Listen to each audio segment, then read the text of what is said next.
Hey everyone, welcome to Forbes Flash. I'm Natasha Lekwa and we're live a bit earlier this week, so thanks for tuning in. Stick around because later we'll have Forbes Asia editor Rana Webe talking about how the 30 under 30 Asia list gets made.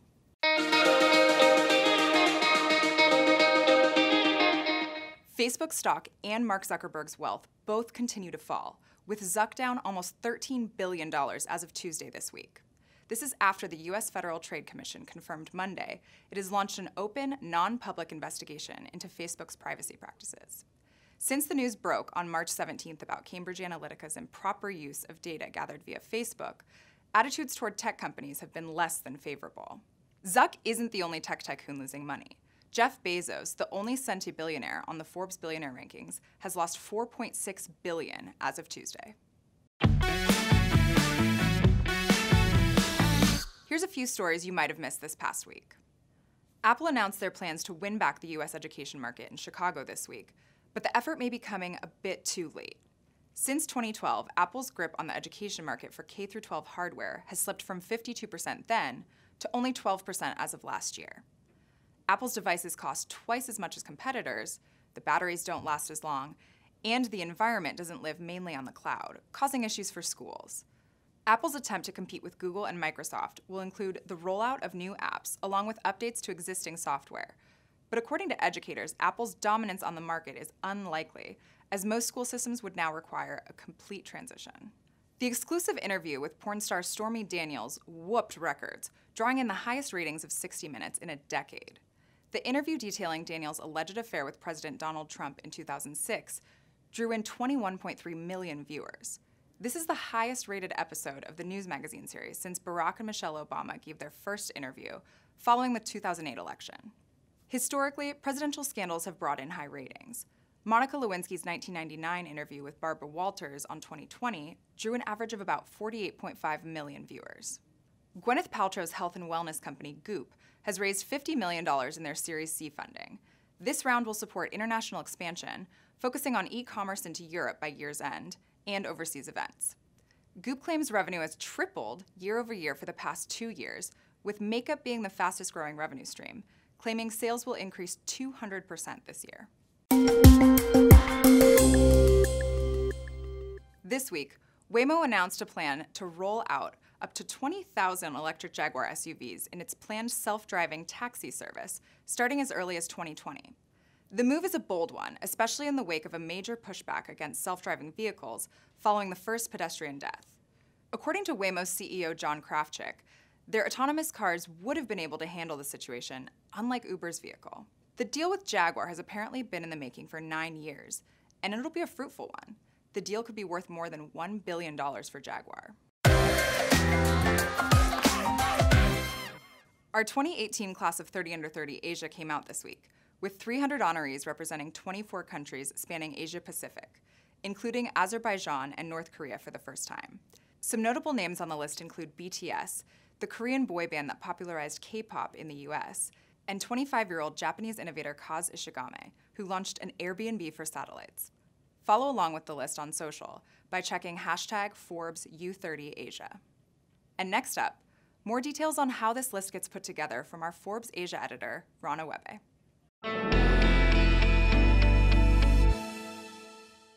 So this is the third year that Forbes puts together a 30 under 30 list for Asia, and it really covers the Asia-Pacific region. The list contains 300 entries from around the region. This year we covered 24 countries, including new countries who featured for the first time, like Azerbaijan and Tajikistan, and believe it or not, North Korea. The list takes us around 5 months to put together, and all our team in Hong Kong in Asia is involved. We get nominations from the team from around the region, as well as online. We open for online nominations. This year we got around 2,000 entries, and from those entries we picked the final 300.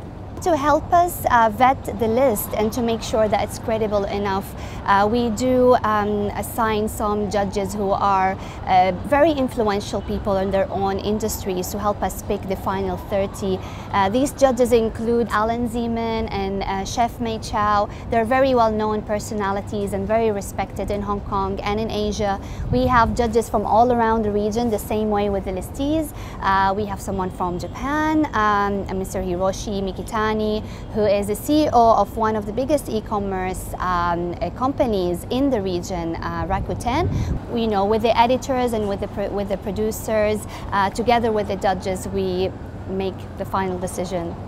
So the 30 under 30 list is really important for entrepreneurs in the region because nobody can deny anymore how much impact Asia Pacific is having on the rest of the world, and how cities like Melbourne, like Singapore, like Hong Kong are really rising to be some of the best startup hubs in the whole world. So it's really important to highlight some of the ventures that are coming out of Asia and how disruptive and innovative young people are.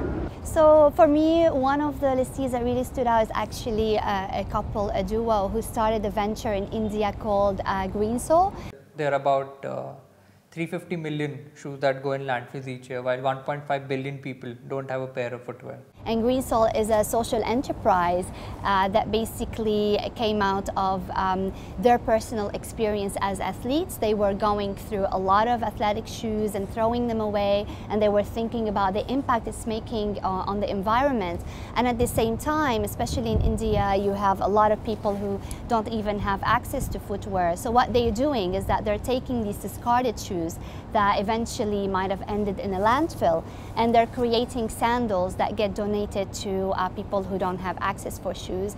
And the really interesting point about it is it's not just about shoes. As a side effect, Green Soul noticed that the rate of attendance to schools in rural villages have increased because kids had finally shoes to wear in order to go to school, especially in the monsoon season. So it's indirectly has affected such a big problem at the same time.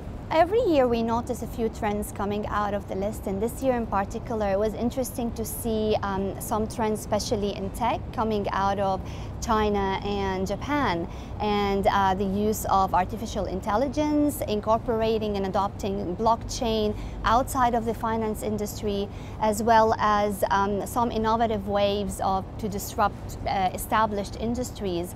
For example, one entrepreneur on the list from China, his company does AR glasses, and they integrate artificial intelligence in them, and it links it to the database for the police in China. And this way, when the police wears it, it makes them able to identify suspects and eventually make a catch. Another interesting thing that we noticed is that a lot of this year's list are looking at sustainability and alternative energy solutions to climate change and everything that's happening in the environment. And we've seen some entrepreneurs, for example, in Malaysia using cooking oil and turning it into biofuel, and others in India using microgrids as well to power some of the villages. So it's really interesting and inspiring at the same time to see them looking at better ways to better the environment, especially given that Asia Pacific region in particular consumes around 50% of the world's energy, so that's not sustainable in the long run. One more really observation about this year's list that I'd like to highlight is the fact that noticing a lot of young entrepreneurs working towards inclusiveness and addressing diversity and using business solutions to make sure that everybody's catered for. For example, one entrepreneur in Malaysia has started her own halal compliant makeup brand that caters to Muslim women and is halal compliant. And this is something interesting given that the Muslim population is quarter of the world's population, so it's not even a niche anymore. And to see a young, stylish entrepreneur taking on this and catering for women of her beliefs is really interesting. On the other hand, in Australia, we have another entrepreneur, Tara Baker, who's launched the world's first wedding magazine catering to the LGBTQ brides.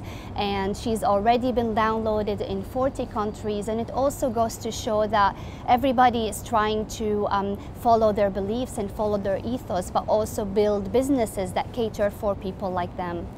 So working on this list, it's really inspiring to see so many young people especially taking on big problems in the region and showing the world that Asia is really a region to be reckoned with, and it's a region where a lot of innovation and disruption is coming from, and social good at the same time.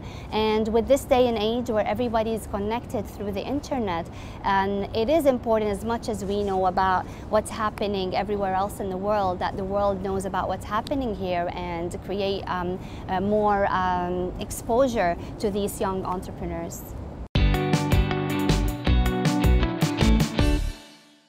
Thanks for joining us a bit earlier than usual this week. Tweet your feedback using #ForbesFlash, and we'll see you next week. We'll be back next Friday morning.